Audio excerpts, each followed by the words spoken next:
Social મીડિયાના યુગમાં ઘણા સામાન્ય લોકોએ રાતોરાત ખ્યાતિ મેળવી છે। આવું જ એક નામ છે રાજુ કલાકાર, જેમના ગીતે લાખો લોકોના દિલ જીતી લીધા છે। પરંતુ હવે તેમના જીવનની આ અનોખી સફર મોટા પડદા પર આવવાની છે। દિલ પે ચલાએ છુરિયા જેવા ગીતોથી લોકપ્રિય બનેલા રાજુ કલાકાર આજે કોઈ પરિચયના મહતાજ નથી। તેમની અનોખી શૈલી અને હૃદયસ્પર્શી ગીતોએ તેમને સોશિયલ મીડિયા પર સ્ટાર બનાવી દીધા છે। પરંતુ આ ખ્યાતિ મેળવતા પહેલા રાજુ કલાકારે એક સંઘર્ષપૂર્ણ જીવન જીવ્યું છે। એક સમય હતો જ્યારે રાજુ દીવાના બોજ હેઠળ દબાયેલો હતો અને તેમની પત્ની પણ તેમને છોડીને જતી રહી હતી। તે ખૂબ જ પીડામાં હતા અને તે પીડાને તેમણે ગીતના શબ્દોમાં ઢાળી।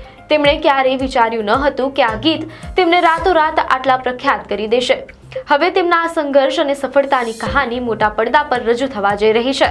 રાજુ કલાકારે તાજેતરમાં ખુલાસો કર્યો છે કે તેમના જીવન પર બની રહી છે બાયોપિક। આ ફિલ્મ તેમની સત્ય ઘટના પર આધારિત છે અને તે દર્શકોને તેમના જીવનના ઉતાર ચઢાવનો પરિચય કરાવશે। આવી જ વાયરલ ન્યૂઝ અપડેટ માટે ધ લોકસત્તા પેજને ફોલો કરો।